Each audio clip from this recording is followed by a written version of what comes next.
At 10:31 a.m. on September 27, 1940, within the Reich Chancellery in Berlin, autumn's chill was palpable. The sky was heavy with leaden clouds, and the wind whipped yellowed leaves down the Wilhelmstrasse. Even the window panes rattled. Inside, the marble floors mirrored the light like still water, and the white chandeliers cast a stark glare. 3 flags dominated the room. The black swastika on red, the Italian tricolor, and Japan's rising sun. Though no shots rang out here, this was the very place where future battles would be orchestrated. Ribbentrop stood at a long table, awaiting the signatures. Count Chano represented Italy, and Saburo Kurusu represented Japan. They eyed each other, not with the trust of true allies, but with the shared conviction against a common foe. A fountain pen lay poised between them, a tool that would formalize their ambition. When it met the paper, the tripartite pact would be sealed. Germany, Italy, and Japan would pledge mutual support in the event of an attack by a power not yet at war, a clear message aimed directly at the United States. Outside the door, a young German clerk meticulously counted copies of the document. The scratching of the pen sounded to him like the turning of a fateful lock. In his pocket, he carried a photograph of his younger brother, who had enlisted the previous week. The boy smiled, his face still unlined and innocent. The clerk could not know where this pact would ultimately send his brother or himself. He only knew that it had just christened a formidable entity, the Axis. But the Axis wasn't born overnight. In 1936, Germany and Japan had signed the Anti-Comintern Pact, openly aimed at the Soviet Union. Italy joined them in 1937. By 1939, Germany and Italy further solidified their bond with the Pact of Steel. Then in 1940, the Tripartite Pact hardened this core trio, Germany, Italy, and Japan, into the Axis Center. They represented 3 spearheads poised on 3 fronts: continental Europe, the Mediterranean and North Africa, and Pacific and East Asia. After the initial signatures, other nations began to gravitate toward the center. Hungary joined in November 1940, followed by Romania in the same month, then Slovakia and Bulgaria in quick succession. These were strategic satellites, extending the Axis line, but also diluting its strength. Finland, while not a signatory of the Tripartite Pact, fought as a German co-belligerent against the USSR beginning in 1941, according to some accounts. Spain, under Franco, remained officially neutral, but sent the Blue Division eastward to fight with the Germans. The Axis was a web, a network, rather than a monolithic steel block. While the ink dried in Berlin, the opposing camp was taking shape elsewhere, driven by the raw instinct for survival. At 11:12 a.m. on September 3rd, 1939, at 10, Downing Street in London, drizzle clung to the windows. Churchill was not yet Prime Minister, but he was already a vital member of the war cabinet. The room was small and thick with the smoke of tobacco. Chamberlain read the declaration. Britain was at war with Germany, in defense of Poland. France followed suit on the same day. They were not yet called the Allies. They knew only that if they did not stand together, they would be consumed one by one. In 1939, the Allies initially meant Poland, Britain, France, and the British Commonwealth and Empire, Canada, Australia, New Zealand, South Africa, and British India. This was the nascent Western Ally bloc. Initially lacking initiative, they were pushed back hard in 1940. But they retained something critical: legitimacy and a global network of connections.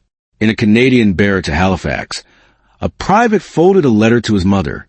He wrote simply, "I go for Britain, but also for home. If Britain falls, the sea will come here." He did not grasp grand strategy, but he knew his troopship would have to cross an Atlantic patrol by U-boats. The 4.7-inch escort guns could reach over 10 kilometers with well-trained crews firing dozens of rounds per minute, but the night ocean remained cold and unforgiving. Humans are small within such large structures, but letters give these structures a pulse, a human connection. The Allied camp was not built by a single pact, as the Axis was. It was a chain forged from 1939 into 1942. When Germany attacked the Soviet Union on June 22, 1941, the USSR immediately joined the anti-Axis side. A year earlier, it had been bound by a pact with Germany. Now, It became the largest source of manpower for the Allied cause. In 1941, after Pearl Harbor, the U.S. declared war on Japan. Germany and Italy then declared war on the U.S., bringing America fully into the conflict. China had been fighting Japan since 1937 and was recognized by the U.S. and later Britain as a major Allied power in Asia. From that point on, the Allies were defined by the Big Three: Britain, the United States, and the Soviet Union, and the Big Four if China was included. Around them spread a vast web. European governments in exile: Norway, the Netherlands, Belgium, Czechoslovakia, Poland; resistance movements, Latin American states declaring war after 1941, and colonial forces contributing troops. The Allies were an ocean of people and resources. On the ground, both blocs moved into a phase of preparation for a war without borders. In occupied Poland, a German platoon guarded a rail spur. Orders came quickly. Sicherung, secure. They set up an MG-34, a 7.92 millimeters caliber machine gun with a practical fire rate of around 800 to 900 rounds per minute across a tree line. Polish partisans crouched with rifles and scarce ammunition. On paper, they weren't a side yet, but they would become one in blood. In the North Sea, a British convoy moved through the night fog. Escorts pinged sonar and dropped depth charges at unseen shadows. Every minute was a calculation. How many tons of supplies arrived? How many men drowned? Merchant war casualty ratios would later be staggering, but in that moment, they saw only mist and dark water. The first act of the story forms a split canvas. Asterisk axis asterisk core Germany, Italy, Japan, framed by the Tripartite Pact, widened by satellites and co-belligerents, united by expansionist aims and a desire to shatter the old order. Asterisk allies asterisk, beginning with Poland, Britain, France, and the Commonwealth, then swelling as a USSR, US, and China joined, becoming a global survival coalition. Neither bloc was purer. The Axis contained resentful partners and overlapping agendas. The Allies contained states that distrusted each other. Yet they were drawing the world toward two magnetic poles of a war that would consume the century. Outside the Reich Chancellery, Berlin's wind remained cold. Inside, the pen lay still. In London, rain continued to beat on the windows. 2 doors, 2 calculations. Between them, Europe trembled like a string before being struck. At 4:58 on April 6, 1941, over Belgrade, Yugoslavia, a thin mist clung to the roof tiles. The dawn was slate gray. A cold spring wind ran along the Danube. Below, shops remained closed. Above, Ju-87 Stukas folded into dives like arrows. Their dive sirens wailed, striking fear directly into the heart. Bombs fell. The capital city was torn apart. Just 2 weeks earlier, Yugoslavia had signed the Tripartite Pact, joined the Axis on March 25, 1941. But on March 27th, a coup erupted. The new government turned away from Berlin. Berlin answered in steel. It became a pattern of this war.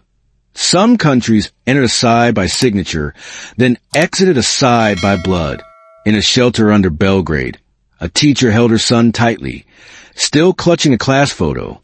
She shook as blasts roared overhead and flak burst outside. No one asked her what camp she belonged to. Either camp could still rain bombs upon her head. Yugoslavia was carved up. Germany, Italy, Hungary, and Bulgaria divided its territory. The Axis-backed independent state of Croatia joined the Tripartite Pact on June 15, 1941. The Axis grew longer. The Allies lost another patch. But losing land isn't losing people. In Balkan Force, Tito's partisans rose. They would side with the Allies later, but at that moment, they sided with something simpler, not dying on their knees. That same spring, the Axis seemed unstoppable. Germany swept across Europe. Italy fought in North Africa. Japan expanded in China and prepared to drive into Southeast Asia. The core axis remained Germany, Italy, Japan, but around it orbited tripartite signatories: Hungary, November 20th, 1940, Romania, November 23rd, Slovakia, November 24th, Bulgaria, March 1st, 1941, and Croatia, June 15th, 1941. Each joined for different reasons: fear of the USSR, territorial dreams, or German pressure. The Axis had a strong center of command, but its edges did not breathe in the same rhythm. On the night of June 21st, 1941, at a railhead near Lublin in occupied Poland, heat hung heavy. The air was thick with the smells of diesel and scorched grass. A panzer train halted. Panzer III sat dust-caked, their 50mm long barrel guns glinting under the yellow lamps.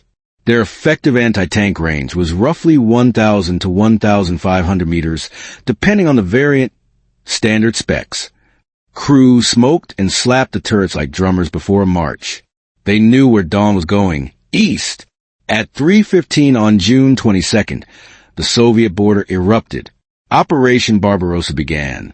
The USSR was caught off guard, but in that instant, it became an allied power against the Axis. A state that had been Germany's neutral partner a year earlier was now a mortal enemy. The Allies swelled in a single explosion. In shallow trenches in Belarus, many positions were only 1-to-1, 5 meters deep because new lines weren't finished yet, according to some sources. German 105mm guns fired dense barges at 4 to 6 rounds per minute per piece, netting the front-end blasts. Soviet casualties in the first months were catastrophic, with huge encirclements and captures. Precise totals vary. But for the question, who is in which camp, the key was this: the Soviet Union was now a central Allied pillar, even though it shared little ideology with Britain or America. The Allied camp became a coalition of necessity, not similarity. In London, Churchill heard the news and stated flatly that Britain would aid the USSR. He hadn't forgotten 1939. He understood that if the USSR fell, the Axis would become too strong. Emotion was shoved aside by survival math. At 7:55 on December 7th, 1941, Pearl Harbor was attacked. Japanese bombs struck American steel. The United States entered the war. Days later, Germany and Italy declared war on the U.S. The Allies swelled again. From this point, the Allies held the Big Three: Britain, the U.S., the USSR, and the Big Four if China was counted, since China had fought Japan since 1937 and was recognized as a major Allied power in Asia. But swelling brought chaos. In North Africa, Italian and German commands sometimes clashed. In the Pacific, Japan treated Germany as a distant partner and shared little in the way of planning. Inside the Allies, the U.S. insisted on Germany first. Britain fought to protect its empire's lifelines, and the USSR demanded a second front. Same camp, different tempo. In a Stalingrad cellar in 1942, a glimpse to show camp rhythm, a Soviet sergeant received a clipped order: no step back. He gripped a PPSH-41, a 7.62mm caliber submachine gun with a 71-round drum, capable of firing around 900 rounds per minute. He knew the man across the street could be German, Romanian, or Italian. The Axis at the front was now a mix of nationalities. Bullets don't care about flags. On the other side, a Romanian soldier wrote his wife about the cold and hunger. He didn't understand why he should die on the Volga for a German war. Letters like his revealed the cracks within the Axis. Satellites fought from fear or coercion, not sheer belief. From 1943 onward, chaos became fracture. Italy collapsed after the Sicily campaign. In July 1943, Mussolini was overthrown. In September, Italy signed an armistice with the Allies. Some Italian units turned on Germany. Others were disarmed. The Axis lost a pillar. The Allies gained territory and a new front. Romania and Bulgaria later switched sides in 1944 as the Red Army approached. Hungary clung to the Axis longer, but rotted internally. Finland, a German co-belligerent, made peace with the USSR and then fought retreating Germans in the Lapland War. The Axis shrank not because it lacked guns, but because it lacked a reason to stand together. The second crest ends here. The camps are not static lists, but a turbulent flow of signatures, coups, invasions, and side switches. The Axis expanded fast through fear and ambition, then cracked because of those same forces. The Allies began small and loose, then grew into a global coalition as Axis blows reached the USSR and the United States. At 8:14 on January 1st, 1942, in Washington, D.C., in the White House East Room, winter air outside was dry and cold, a thin gray sky over grass dusted with frost. Inside, warm yellow lamps illuminated a long table covered in white cloth. No New Year fireworks were to be seen, just paper, pens, and the sense that the world had been pulled into a spin it couldn't stop. Roosevelt stood at the head of the table. Churchill sat to his right. Soviet and Chinese representatives were present. They signed the Declaration by the United Nations, the treaty that formalized the anti-Axis alliance. 22 more governments added signatures on January 2nd, and 47 signed during the war. United Nations here meant the Allies. They pledged full resources against the Axis and promised no separate peace. A young American clerk stacked copies of the document. The scratching of the pen sounded like anchors dropping. A year earlier, people still argued about who belongs to which side. On this morning, the argument became solidified in ink. The Allied camp shifted from a loose web into a body with a legal spine. From this point on, who was in which camp was both clear and alive. Clear. The Allies' core was the Big Four: the United States, the United Kingdom, the Soviet Union, and China. Alive. Around that core, nations joined the Declaration. As war spread, European governments in exile, Latin American states, Free France, the Philippines, Middle Eastern and African states. The Allies became an expanding house. Anyone fighting the Axis could enter, as long as they did not seek a separate peace. While the Allies built a frame, the Axis began to slip. At 12:07 on November 8th, 1942, near Oran, North Africa, the Mediterranean Sea was bright blue, with a warm wind and small waves. From the sea, U.S. and British forces landed in Operation Torch. Vichy machine gun burst and coastal guns cracked, but men kept pouring onto the sand. This was not just a battle. It was a signal that the Allied strategic counteroffensive was beginning. In shallow sand trenches, a British Sergeant Bark clipped orders. Up, move, then glanced at the new American troops, green but numerous and well supplied. For the first time, the Axis saw an ally whose industrial might could project power across oceans at once. By Tunisia in 1943, German-Italian forces were squeezed into a pocket. Axis prisoners in North Africa numbered in the hundreds of thousands. The casualty ratio was an arrow pointing to a truth. The Axis no longer controlled the tempo of the war. The first real collapse came from within an Axis pillar. At 2:46 on July 25, 1943, in Rome, the night was stifling, with hot air carrying stone dust and exhaust. The fascist Grand Council voted Mussolini out of power. Italy fell away from its orbit. In September, Italy signed an armistice with the Allies. The tripartite pact effectively tore. Some Italian units fought Germans. Others were disarmed. The Axis lost its Mediterranean pillar. The Allies gained ports, airfields, and a new front up the peninsula. After Italy, the satellites wobbled like dominoes. In the summer of 1944, the Red Army near Bucharest and Sofia.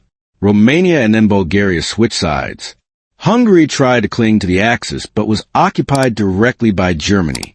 Finland, a co-belligerent, not a tripartite signatory, made peace with the USSR and turned against retreating Germans in the Lapland War.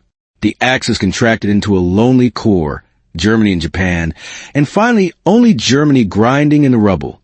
In Berlin in 1945, a surviving Hungarian soldier scribbled a last note to his mother. "I don't know who I'm dying for." That line is the Axis structural crack in miniature. It was bound by ambition and fear, not equal survival faith. Tripartite ink made a block, but not durable trust. The Allies were the opposite. They distrusted and disliked each other, yet were forced to coordinate because none could win alone. The Big Three, Britain, the U.S., and the USSR, met at Tehran, Yalta, and Potsdam, pulling strategy into one direction even while arguing bitterly. That difference, friction held together versus friction tearing apart, became fatal to the Axis as the war reached its climax. The third crest closed in May and August 1945. Germany surrendered in Europe. Japan surrendered in the Pacific. The camp list closed with the war's full stop, but their consequences opened wider and longer. Maps changed. Poland shifted west. The Baltics regained independence decades later. Eastern Europe fell into Soviet influence. Germany was divided. Korea was divided. China moved into civil war and revolution. These borders were direct aftershocks of Axis defeat and Allied victory. Doctrine changed. The Allies turned United Nations from a wartime declaration into a post-1945 international organization. Collective security, alliance blocs, reconstruction aid, and the idea of resisting aggression as a group all grew out of how the Allies defined themselves in war. Technology changed. Radar networks, joint operations, carrier warfare, rockets, and the atomic bomb all transformed war. Yet, technology doesn't stand alone. It runs along camp structures. The Axis bet on rapid offensive shock. The Allies answer with long-range reduction and global coordination. Memory stays in small things. A Lithuanian wedding photo hidden when Soviet tanks arrived. An America First badge shoved into a drawer after Pearl Harbor. A torn Japanese flag picked up on Iwo Jima. These relics remind us camps are not just state lists. Camps are places people get dragged toward, usually without time to choose. So the story's final answer is: Asterisk, the Axis begins with Germany, Italy, Japan, expands via the Tripartite Pact and satellites, then collapses as satellite abandoned ship and one pillar. Italy breaks mid-war. Asterisk, the Allies begin small and loose, grow into the Big Four, are formalized by the United Nations Declaration, and win through scale, coordination, and endurance longer than the Axis can sustain. On paper, camps are alliances. On the ground, a camp is tempo, logistics, trust, where a soldier knows who will stand beside him when the sky explodes. And when the war ends, who is in which camp turns into a heavier question. Who is left alive to remember which camp they were pulled into?